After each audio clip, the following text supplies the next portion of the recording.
ಮತ್ತೊಂದು breaking news ಬರ್ತಾ ಇದೆ. ಇದು ಈ ಕ್ಷಣದ ಮೇಜರ್ ಸ್ಟೋರಿ. ಜನಾರ್ದನ ರೆಡ್ಡಿಗೆ ಬಿಗ್ ಶಾಕ್ ಎದುರಾಗ್ತಾ ಇದೆ. ಏನದು ಶಾಕ್? ಡೀಟೇಲ್ಸ್ ಬರ್ತಾ ಇದೆ. OMC ಅಕ್ರಮ ಗಣಿಗಾರಿಕೆ ಪ್ರಕರಣದಲ್ಲಿ ದೋಷಿ ಅಂತ ಪ್ರೂವ್ ಆಗ್ತಾ ಇದೆ. ಈಗ ಇದು ಗಾಲಿ ಜನಾರ್ದನ ರೆಡ್ಡಿಗೆ ಬಿಗ್ ಶಾಕ್. ಇದು ಈ ಕ್ಷಣದ ಮೇಜರ್ ಸ್ಟೋರಿ. ಅಕ್ರಮ ಗಣಿಗಾರಿಕೆ ಪ್ರಕರಣದಲ್ಲಿ ಜನಾರ್ದನ ರೆಡ್ಡಿ ಅಪರಾಧಿ ಅಂತ ಸಾಬೀತೀಗ. ದೆಹಲಿಯ CBI ವಿಶೇಷ ನ್ಯಾಯಾಲಯ ಈ ಆದೇಶವನ್ನು ಹೊರಡಿಸಿರೋದು. OMC ಕೇಸು, ಇದರಲ್ಲಿ ಅಪರಾಧಿ ಅಂತ ತೀರ್ಪು ಬರ್ತಾ ಇದೆ. ಇದು ಗಾಲಿ ಜನಾರ್ದನ ರೆಡ್ಡಿಗೆ ಮತ್ತೊಂದು ಶಾಕ್. ಈಗಷ್ಟೇ ಎಲ್ಲವೂ ತಣ್ಣಗಾಯ್ತು ಅಂತೇಳಿ ಎಲೆಕ್ಷನ್ಗೂ ನಿಂತಿದ್ರು, ಗೆದ್ದು ಬಂದ್ರು, ಒಂದು ಪಕ್ಷ ಬೇರೆ ಸ್ಥಾಪನೆ ಮಾಡಿದ್ರು, ಎಲ್ಲವೂ ಒಂದು ಹಂತಕ್ಕೆ ಬಂತು ಅಂತೇಳಿ ನಿಟ್ಟುಸಿರು ಬಿಟ್ಟಿದ್ದಂತಹ ಗಾಲಿ ಜನಾರ್ದನ ರೆಡ್ಡಿಗೆ ಈಗ OMC ಕೇಸ್ನ ಒಂದು ನಡುಕ ಶುರುವಾಗ್ತಾ ಇದೆ. OMC ಅಕ್ರಮ ಗಣಿಗಾರಿಕೆ ಕೇಸ್ನಲ್ಲಿ ರೆಡ್ಡಿ ದೋಷಿ, ಅಪರಾಧಿ ಹೀಗಂತೂ ಕೋರ್ಟು, ದೆಹಲಿಯ CBI ಕೋರ್ಟ್ನಿಂದ ಈ ತೀರ್ಪು ಪ್ರಕಟವಾಗಿದೆ. ಈಗ ಶಿಕ್ಷೆ ಹಿಂಗೆ ಅನ್ನೋದು ಇನ್ನಷ್ಟೇ ಗೊತ್ತಾಗಬೇಕಾಗಿದೆ. ಅದರ ಬಗ್ಗೆ ಮಾಹಿತಿ ಇನ್ನಷ್ಟೇ ಗೊತ್ತಾಗಬೇಕಾಗಿದೆ. ಈಗ ಅಪರಾಧಿ ಅಂತ ಪ್ರೂವ್ ಆಗಾಯ್ತು, ದೋಷಿ ಅಂತ ಪ್ರೂವ್ ಆಗಾಯ್ತು. ಹಾಗಾದ್ರೆ ಈ ಕೇಸ್ ವಿಚಾರಕ್ಕೆ ಸಂಬಂಧಪಟ್ಟಂತೆ ಶಿಕ್ಷೆ ಯಾವ ರೀತಿ ಆಗತ್ತೆ ಅಂತ, ಜನಾರ್ದನ ರೆಡ್ಡಿ ಅಪರಾಧಿ ಅಂತ ಇವತ್ತು CBIನ ಕೋರ್ಟ್ ಆದೇಶವನ್ನ ಹೊರಡಿಸಿದೆ. ಅದು ಅಕ್ರಮ ಗಣಿಗಾರಿಕೆ ವಿಚಾರಕ್ಕೆ ಸಂಬಂಧಪಟ್ಟಂತೆ. ಇದು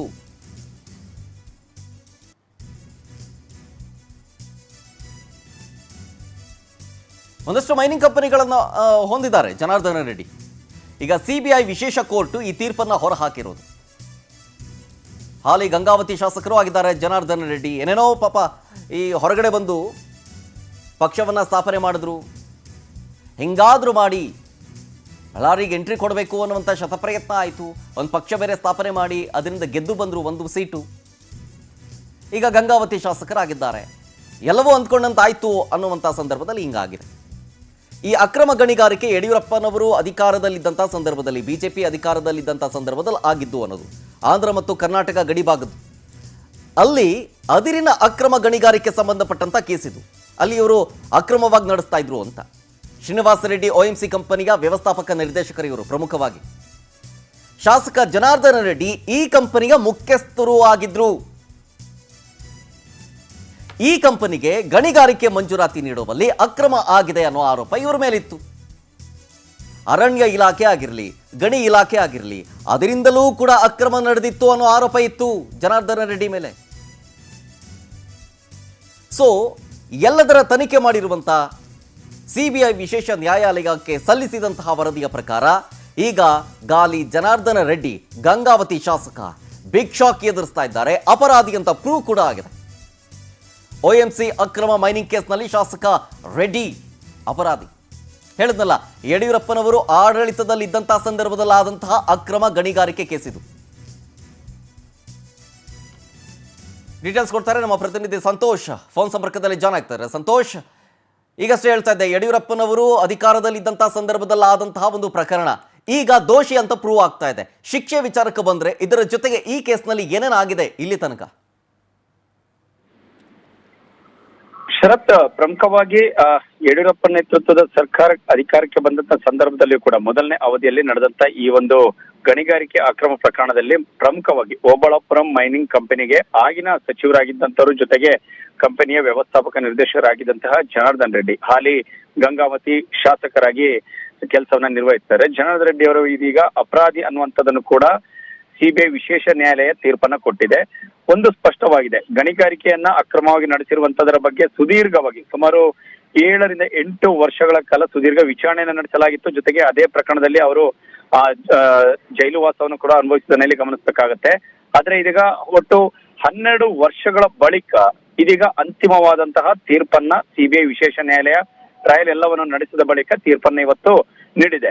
ಒಂದು ಸ್ಪಷ್ಟವಾಗಿದೆ, ಸುಮಾರು 800 ಕೋಟಿಗೂ ಹೆಚ್ಚಿನದಂತ ಒಂದು ಅಕ್ರಮ ಈ ಒಂದು ಗಣಿ ಹಗರಣದಲ್ಲಿ ನಡೆದಿದೆ ಅನ್ನುವಂತ ನಿರ್ಧಾರಕ್ಕೆ ಇದೀಗ ಕೋರ್ಟ್ ಕೂಡ ಬರಲಾಗಿರುವಂತದ್ದು. ಆದ್ರೆ ಸ್ಪಷ್ಟವಾಗಿ ಓಬಳಾಪುರಂ ಮೈನಿಂಗ್ ಕಂಪನಿ ಏನಿತ್ತು ಅದು ಸಿಬಿಐ ಕೇಳಿದಂತಹ ಕೆಲವೊಂದಿಷ್ಟು ಪ್ರಮುಖ ದಾಖಲೆಗಳು ಜೊತೆಗೆ ಮಾಹಿತಿಗಳನ್ನ ಕೊಡೋದ್ರಲ್ಲಿ ವಿಫಲವಾಗಿದೆ ಅನ್ನುವಂಥದ್ದು ಕೂಡ ಇಲ್ಲಿ ಸ್ಪಷ್ಟವಾಗುತ್ತೆ. ಯಾಕೆಂತ ಹೇಳಿದ್ರೆ ಆರಂಭದಲ್ಲಿ ಸರ್ಕಾರ ಇದ್ದಂತ ಸಂದರ್ಭದಲ್ಲಿ ಸಂಪೂರ್ಣವಾಗಿ ಈ ಓಬಳಾಪುರಂಗೆ ಸಂಬಂಧಪಟ್ಟಂತಹ ಈ ಒಂದು ಪ್ರದೇಶದಲ್ಲಿ ಸುತ್ತಮುತ್ತದ ಬಳ್ಳಾರಿ ಹಾಗೂ ಆಂಧ್ರ ಪ್ರದೇಶ ಕಡಪ ಈ ಸುತ್ತಮುತ್ತ ಪ್ರದೇಶದಲ್ಲಿ ಹೆಚ್ಚಿನ ದೊಡ್ಡ ಮಟ್ಟದಲ್ಲಿ ಮೈನಿಂಗ್ ಅನ್ನ ನಡೆಸಿದ್ದನ್ನ ಇಲ್ಲಿ ಗಮನಿಸಬೇಕಾಗತ್ತೆ. ಆದ್ರೆ ಅದ ಬಳಿಕ ಸುಪ್ರೀಂ ಕೋರ್ಟ್ ನಲ್ಲೂ ಕೂಡ ಬಗ್ಗೆ ಸುದೀರ್ಘವಾದಂತಹ ವಿಚಾರಣೆ ನಡೆಸಲಾಗಿತ್ತು. ಸುಪ್ರೀಂ ಕೋರ್ಟ್ ಆರಂಭದಲ್ಲಿ ಅವರು ಜೈಲಿನಲ್ಲಿ ಇದ್ದಂತ ಸಂದರ್ಭದಲ್ಲಿ ಯಾವುದೇ ರೀತಿಯಾದಂತ ಅವರಿಗೆ ರಿಲೀಫ್ ಅನ್ನು ಕೊಡೋದಕ್ಕೆ ಹಿಂದೇಟನ್ನು ಹಾಕಲಾಯಿತು. ಕೊನೆಗೆ ಮಧ್ಯಂತರ ಜಾಮೀನು ಸಿಕ್ತು. ಆದ್ರೂ ಕೂಡ ಕೆಲವೊಂದಿಷ್ಟು ಷರತ್ತುಗಳನ್ನು ವಿಧಿಸಲಾಗಿತ್ತು. ಬಳ್ಳಾರಿ, ಕಡಪ, ಆಂಧ್ರ ಪ್ರದೇಶ ಈ 4-5 ಜಿಲ್ಲೆಗಳಿಗೆ ಯಾವುದೇ ಹಂತದಲ್ಲೂ ಕೂಡ ಭೇಟಿಯನ್ನು ಜನಾರ್ದನ ರೆಡ್ಡಿ ನೀಡಬಾರ್ದು ಅಂತ ಕಳೆದ 1 ವರ್ಷಗಳ ಹಿಂದಷ್ಟೇ ಅವರಿಗೆ ಆ ಒಂದು ಷರತ್ತುಬದ್ಧ ಜಾಮೀನನ್ನ ವಾಪಸ್ ಪಡೆಯೋದಕ್ಕೆ ಸುಪ್ರೀಂ ಕೋರ್ಟ್ ಕೂಡ ಮುಂದಾಗಿತ್ತು. ಒಂದು ಬಿಗ್ ರಿಲೀಫ್ ಅನ್ನ ಜನಾರ್ದನ ರೆಡ್ಡಿಗೆ ನೀಡಲಾಗಿತ್ತು. ಈಗ ಅದೇ ಒಂದು ಪ್ರಕರಣಕ್ಕೆ ಸಂಬಂಧಪಟ್ಟಂತೆ ಈಗ ಮತ್ತೆ ಶಾಕ್ ಅನ್ನ ಕೊಡೋದಕ್ಕೆ ಸಿಬಿಐ ವಿಶೇಷ ನ್ಯಾಯಾಲಯ ಮುಂದಾಗಿರುವಂತದ್ದು.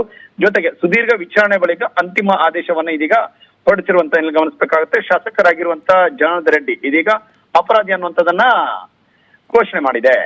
S okay thank you Santosh ಡೀಟೇಲ್ಸ್ಗಾಗಿ. ಅಷ್ಟೇ, ಈ ಕೇಸ್ ವಿಚಾರಕ್ಕೆ ಸಂಬಂಧಪಟ್ಟಂತೆ ಹೇಳ್ತಾ ಇದ್ದೆ ನಿಮಗೆ ಏನೇನಾಗಿತ್ತು ಅಂತ. ಅದನ್ನು ಒಂದು ಕ್ಷಣ ನಾನು ಹೇಳಿಬಿಡ್ತೀನಿ. ಕರ್ನಾಟಕ ಆಂಧ್ರ ಪ್ರದೇಶದ ಗಡಿ ಒತ್ತುವರಿ ಜೊತೆಗೆ ಅನಧಿಕೃತ ಗಣಿಗಾರಿಕೆ ಕುರಿತು ಆಂಧ್ರ ಪ್ರದೇಶ ಸರ್ಕಾರ 2009 ಆಗ CBI ತನಿಖೆಗೆ ಈ ಒಂದು ಪ್ರಕರಣವನ್ನು ಕೊಡಲಾಗಿರುತ್ತೆ. ಸುಮಾರು 3400ಕ್ಕೂ ಹೆಚ್ಚು ದಾಖಲೆಗಳನ್ನು ಪರಿಶೀಲನೆ ಮಾಡಿದ ನಂತರ 219 ಸಾಕ್ಷಿಗಳನ್ನು ವಿಚಾರಣೆ ಮಾಡಲಾಗುತ್ತೆ. ಅದು ಕಂಪ್ಲೀಟ್ ಕೂಡ ಆಗುತ್ತೆ. ಆಮೇಲೆ ನೆಕ್ಸ್ಟು ಈಗ ಮೇ 6, 2025 ಇವತ್ತು ತೀರ್ಪು ಪ್ರಕಟವಾಗಿರೋದು. ಬೆಂಗಳೂರಿನ ಜಯನಗರ ಪೊಲೀಸ್ ಠಾಣೆಯ ಪೊಲೀಸರು ಮನೆ ಕಳ್ಳತನ ಮತ್ತು ಈ ಬೇರೆ ಬೇರೆ ವಿಚಾರಕ್ಕೆ ಸಂಬಂಧಪಟ್ಟಂತೆ ಈಗ YS ರಾಜಶೇಖರ್ ರೆಡ್ಡಿ ಅವರಿದ್ರಲ್ಲ, ಆಗ ಅವ್ರ ಜೊತೆ ಆತ್ಮೀಯರಾಗಿದ್ದರು ಜನಾರ್ದನ್ ರೆಡ್ಡಿ ಅವರು. ಆಗ ಕರ್ನಾಟಕದಲ್ಲಿ ಆಡಳಿತ ನಡೆಸ್ತಾ ಇದ್ದಂತಹ BJPಯ ಬೆಂಬಲ ಇತ್ತು ಅವರಿಗೆ.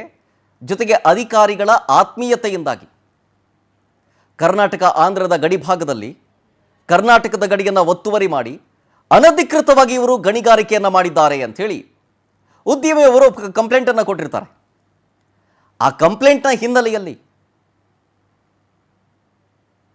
ಬಳ್ಳಾರಿಯ BJP ಮುಖಂಡರು, ಗಂಗಾವತಿ ವಿಧಾನಸಭಾ ಕ್ಷೇತ್ರದ ಹಾಲಿ ಶಾಸಕ ಜನಾರ್ದನ ರೆಡ್ಡಿ ಇವ್ರ ನೇತೃತ್ವದ ಓಬಳಾಪುರಂ ಮೈನಿಂಗ್ ಕಂಪನಿ ಅವ್ರ ಮುಖ್ಯಸ್ಥರು ಜನಾರ್ದನ ರೆಡ್ಡಿ ಇದ್ದಾರಲ್ಲ, ಅವರು ಮುಖ್ಯಸ್ಥರು.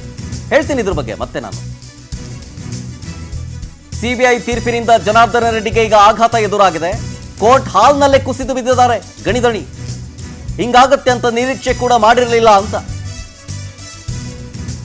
ಈ ಪ್ರಕರಣದಲ್ಲಿ A2 ಜನಾರ್ದನ ರೆಡ್ಡಿ ಓಬಳಾಪುರ ಮೈನಿಂಗ್ ಕಂಪನಿಯ ಮುಖ್ಯಸ್ಥ.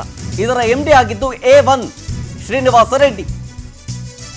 ಈ ಪ್ರಕರಣದಲ್ಲಿ ಶ್ರೀನಿವಾಸ ರೆಡ್ಡಿ A1 ಆಗಿದ್ರೆ ಜನಾರ್ದನ ರೆಡ್ಡಿ ಅವರು ಶಾಸಕರು A2 ಆಗಿರ್ತಾರೆ. ಜೊತೆಗೆ ಈ ಮೈನಿಂಗ್ ಕಂಪನಿಯ ಮುಖ್ಯಸ್ಥರು ಕೂಡ ಆಗಿರ್ತಾರೆ. ಇವರ ಮೇಲೆ ಬಂದಂತಹ ಸಾಲು ಆರೋಪಗಳು ಪ್ರೂವ್ ಆಗಿದೆ. 884 ಕೋಟಿ ಅಕ್ರಮ ಎಸಗಿರೋದು ಸಾಬೀತಾಗಿದೆ ತನಿಖೆಯಲ್ಲಿ. ಇವರು ಅಕ್ರಮವಾಗಿ ಕಬ್ಬಿಣ ಅದಿರು ಸಾಗಿಸ್ತಿದ್ದ ಆರೋಪ ಇತ್ತು, ಅದು ಕೂಡ ಸಾಬೀತಾಗಿದೆ. ಸೊ ಶಿಕ್ಷೆಯ ಪ್ರಮಾಣ ಇನ್ನೂ ಕೂಡ ಪ್ರಕಟ ಆಗಿಲ್ಲ. ನಾನು ಈಗಷ್ಟೇ ಹೇಳ್ತಾ ಇದ್ದೆ, ಶಿಕ್ಷೆಯ ಪ್ರಮಾಣ ಇನ್ನೂ ಕೂಡ ಕನ್ಫರ್ಮೇಷನ್ ಸಿಕ್ಕಿಲ್ಲ. ಅದ್ರ ಬಗ್ಗೆ ಮಾಹಿತಿ ಇನ್ನೂ ಇಲ್ಲ. ಅದು ನೋಡಬೇಕಾಗತ್ತೆ ಎಷ್ಟು ವರ್ಷ ಶಿಕ್ಷೆಯನ್ನು ವಿಧಿಸಲಾಗುತ್ತೆ, ವಿತ್ ಫೈನ್ ಎಷ್ಟಾಗತ್ತೆ. ಅದನ್ನು 3 ವರ್ಷಕ್ಕಿಂತ ಹೆಚ್ಚಿನ ಶಿಕ್ಷೆ ಆಗೋಯ್ತು ಅಂತ ಇಟ್ಕೊಳ್ಳಿ, ಶಾಸಕತ್ವಕ್ಕೆ ಕುತ್ತು ಬರುತ್ತೆ. ಶಾಸಕರಾಗಿ ಮುಂದುವರಿಯೋದಕ್ಕೆ ಆಗದೇ ಇಲ್ಲ. 3 ವರ್ಷಕ್ಕಿಂತ ಹೆಚ್ಚು ಏನಾದರೂ ಈ ಪ್ರಕರಣದಲ್ಲಿ ಶಿಕ್ಷೆ ಪ್ರಮಾಣ ಏನು ಪ್ರಕಟವಾಯಿತು ಅಂತಂದರೆ ಶಾಸಕತ್ವಕ್ಕೆ ಕುತ್ತು ಬರುತ್ತೆ. ಡೀಟೇಲ್ಸ್ ಕೊಡ್ತಾರೆ ನಮ್ಮ ವಿಶೇಷ ಪ್ರತಿನಿಧಿ ಅರುಣ್ ಸರ್, ಲೈನ್ನಲ್ಲಿದ್ದಾರೆ. ಅರುಣ್ ಸರ್, ಈಗಾಗಲೇ ಹೇಳ್ತಾ ಇದ್ದೆ ಜನಾರ್ದನ ರೆಡ್ಡಿ ಅವರಿಗೆ ಬಿಗ್ ಶಾಕ್ ಎದುರಾಗ್ತಾ ಇರೋದು, ಕೋರ್ಟ್ ಹಾಲ್ನಲ್ಲೇ ಕುಸಿದು ಬಿದ್ರು ಅಂತ ಹೇಳಿ. ಈ ಪ್ರಕರಣದಲ್ಲಿ 2009ರಿಂದ ಇಲ್ಲಿಯ ತನಕವೂ ಕೂಡ ಏನೇನಾಯ್ತು ಅಂತೇಳಿ ವಿಸ್ತೃತವಾಗಿ ವಿವರಣೆಯನ್ನ ಕೊಡೋದಾದ್ರೆ. ಪ್ರಮುಖವಾಗಿ ಶರತ್, ಹಿಂದೆ YS ರಾಜಶೇಖರ್ ರೆಡ್ಡಿ ಅವರು ಮುಖ್ಯಮಂತ್ರಿ ಆಗಿದ್ದಂತ ಸಂದರ್ಭದಲ್ಲಿ, ಅದೇ ರೀತಿ ಕರ್ನಾಟಕದಲ್ಲಿ BJP ಸರ್ಕಾರ ಇದ್ದಂತ ಸಂದರ್ಭದಲ್ಲಿ ಇಲ್ಲಿ ಗಣಿ ದಣಿಗಳು ಅತ್ಯಂತ ಪ್ರಬಲವಾಗಿದ್ರು. ಇಲ್ಲಿ ಒಂದ್ ರೀತಿ ಬಳ್ಳಾರಿ ರಿಪಬ್ಲಿಕ್ ಆಫ್ ಬಳ್ಳಾರಿ ಅಂತಲೇ ನಡೀತಾ ಇತ್ತು. ಅಂತ ಸಂದರ್ಭದಲ್ಲಿ ಆಂಧ್ರ ಪ್ರದೇಶದ ಓಬಳಾಪುರಂನಲ್ಲಿ ಸುಮಾರು 68.5 ಹೆಕ್ಟೇರ್ ಜಮೀನಿನಲ್ಲಿ ಸುಮಾರು 39 ಹೆಕ್ಟೇರ್ ಇರುವಂತಹ ಜಮೀನಿನಲ್ಲಿ ಕಬ್ಬಿಣದ ಅದಿರು ಗಣಿಗಾರಿಕೆ ಗುತ್ತಿಗೆಗಳನ್ನ ತಗೊಂಡಿದ್ರು. ಈ ಗುತ್ತಿಗೆಯನ್ನ ತಗೊಂಡಿದ್ದು ಜನಾರ್ದನ್ ರೆಡ್ಡಿ ಅವರ ನೇತೃತ್ವದ OMC ಒಂದು ಗಣಿ ಕಂಪನಿ ಏನಿದೆ ಈ ಕಂಪನಿಗೆ ನೀಡಲಾಗಿತ್ತು. ಸುಮಾರು 23ಕ್ಕೂ ಹೆಚ್ಚು ಅರ್ಜಿದಾರರನ್ನ ಕಡೆಗಣಿಸಿ ನೇರವಾಗಿ ಅಂದ್ರೆ ಕಾನೂನು ಬಾಹಿರವಾದ ರೀತಿಯಲ್ಲಿ ಜನಾರ್ದನ್ ರೆಡ್ಡಿ ಅವರ ಮಾಲೀಕತ್ವದ OMC ಗಣಿಗಾರಿಕೆ ಕಂಪನಿಗೆ ಪರವಾನಗಿಯನ್ನ ಕೊಟ್ಟಿದ್ರು. ಈ ಸಂದರ್ಭದಲ್ಲಿ ಈ OMC ಒಂದು ಕಂಪನಿ ಕರ್ನಾಟಕದ ಗಡಿಯನ್ನೇ ಒತ್ತುವರಿ ಮಾಡಿ ಅನಧಿಕೃತವಾಗಿ ಗಣಿಗಾರಿಕೆ ನಡೆಸಿ ಸರ್ಕಾರಕ್ಕೆ ಸುಮಾರು 884.13 ಕೋಟಿ ರೂಪಾಯಿಗಳನ್ನ ವಂಚನೆ ಮಾಡಿದೆ ಅಂತ ಕೂಡ ದೂರು ದಾಖಲಾಗಿತ್ತು. ಈ ಸಂದರ್ಭ ಕರ್ನಾಟಕದಲ್ಲೂ ಸಹ ಲೋಕಾಯುಕ್ತ ತನಿಖೆಯಾಗಿತ್ತು. ಲೋಕಾಯುಕ್ತರು ಕೂಡ ಇಡೀ ಪ್ರದೇಶವನ್ನ ಪರಿಶೀಲನೆ ಮಾಡಿ ಇಲ್ಲಿ ನೇರವಾಗಿ ಗಣಿ ಹಗರಣ ನಡೆದಿರುವಂತದ್ದು ಸತ್ಯ ಅಂತ ಹೇಳಿ ವರದಿಯನ್ನ ಕೂಡ ಕೊಟ್ಟಿದ್ರು. ಕರ್ನಾಟಕದಲ್ಲೂ ಕೂಡ ಹೈಕೋರ್ಟ್ ನಲ್ಲಿ ಮತ್ತಿತರ ಕಡೆಗಳಲ್ಲಿ ದೂರು ದಾಖಲಾಗಿದ್ದು ಅದರಲ್ಲಿ ಜನಾರ್ದನ್ ರೆಡ್ಡಿ ಮತ್ತವರ ಕಂಪನಿಯ ಪಾತ್ರ ಏನು ಅನ್ನೋದು ಬಹುತೇಕ ಸಾಬೀತಾಗಿತ್ತು. ಇವೆಲ್ಲವನ್ನು ಒಟ್ಟುಗೂಡಿಸಿ ಈಗ CBI ನ್ಯಾಯಾಲಯ ತನಿಖೆಯನ್ನ ಕೂಡ ನಡೆಸಿತ್ತು. ಆ ಸಂದರ್ಭದಲ್ಲಿ ಸುಮಾರು CBI ನ್ಯಾಯಾಲಯ 3,400ಕ್ಕೂ ಹೆಚ್ಚು ದಾಖಲೆಗಳನ್ನ ಪರಿಶೀಲನೆ ಮಾಡಿದೆ. ಅಲ್ಲದಿರ 219ಕ್ಕೂ ಹೆಚ್ಚು ಸಾಕ್ಷಿಗಳನ್ನ ವಿಚಾರಣೆ ನಡೆಸಿ ಈ ಪ್ರಕರಣದಲ್ಲಿ OMCಯ ವ್ಯವಸ್ಥಾಪಕ ನಿರ್ದೇಶಕರಾಗಿರುವಂತ BV ಶ್ರೀನಿವಾಸ ರೆಡ್ಡಿ ಹಾಗೂ OMCಯ ಪ್ರಮುಖರಾಗಿರುವಂತ ಜನಾರ್ದನ್ ರೆಡ್ಡಿ ಅವ್ರ ಜೊತೆಗೆ ಮೆಫ್ರೋಜ್ ಅಲಿ ಖಾನ್ ಜನಾರ್ದನ್ ರೆಡ್ಡಿ ಅವರ ಆಪ್ತ ಸಹಾಯಕ, ಜೊತೆಗೆ ಗಣಿ ಇಲಾಖೆಯ ಮಾಜಿ ನಿರ್ದೇಶಕ VD ರಾಜಗೋಪಾಲ್, ಹಾಗೆ ನಿವೃತ್ತ IAS ಅಧಿಕಾರಿಯಾಗಿರುವಂತಹ ಕೃಪಾನಂದಂ, ತೆಲಂಗಾಣದಲ್ಲಿ ಸಚಿವರಾಗಿದ್ದಂತ ಮಾಜಿ ಸಚಿವೆ ಸಬಿತಾ ಇಂದ್ರೆಡ್ಡಿ ಹಾಗೂ 2022ರಲ್ಲಿ ಅಧಿಕಾರಿಯಾಗಿದ್ದಂತ IAS ಅಧಿಕಾರಿ Y ಶ್ರೀಲಕ್ಷ್ಮಿ, ಗಣಿ ಇಲಾಖೆಯ ಮತ್ತೊಬ್ಬ ಅಧಿಕಾರಿ ಈಗ ಅವರು ಮೃತರಾಗಿದ್ದಾರೆ R ಲಿಂಗಾರೆಡ್ಡಿ, ಇವರೆಲ್ಲರೂ ಕೂಡ ಇದರಲ್ಲಿ ಭಾಗಿಯಾಗಿದ್ದಾರೆ ಅಂತ ಹೇಳಿ IPC ಸೆಕ್ಷನ್ 120B ಅಂದ್ರೆ ಕ್ರಿಮಿನಲ್ ಪಿತೂರಿ, ಜೊತೆಗೆ 420 ವಂಚನೆ, 409 ಕ್ರಿಮಿನಲ್ ನಂಬಿಕೆ ದ್ರೋಹ, ಅದ್ರ ಜೊತೆಗೆ 468 ಮತ್ತೆ 471 ನಕಲಿ ದಾಖಲೆಗಳ ಸೃಷ್ಟಿ,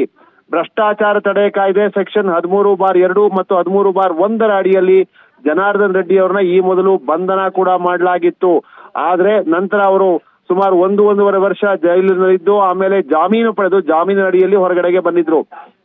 ಈಗಲೂ ಕೂಡ ಜನಾರ್ದನ್ ರೆಡ್ಡಿ ಜಾಮೀನಿನಲ್ಲೇ ಹೊರಗಡೆ ಇರುವಂತದ್ದು. ಈಗ ಅಂತಿಮವಾಗಿ CBI ನ್ಯಾಯಾಲಯ ಜನಾರ್ದನ್ ರೆಡ್ಡಿ ಅವರನ್ನ ದೋಷಿ ಅಂತ ಪರಿಗಣಿಸಿ ತೀರ್ಪನ್ನ ನೀಡಿದೆ. Sharath. Okay, thank you Arun ಡೀಟೇಲ್ಸ್ಗಾಗಿ.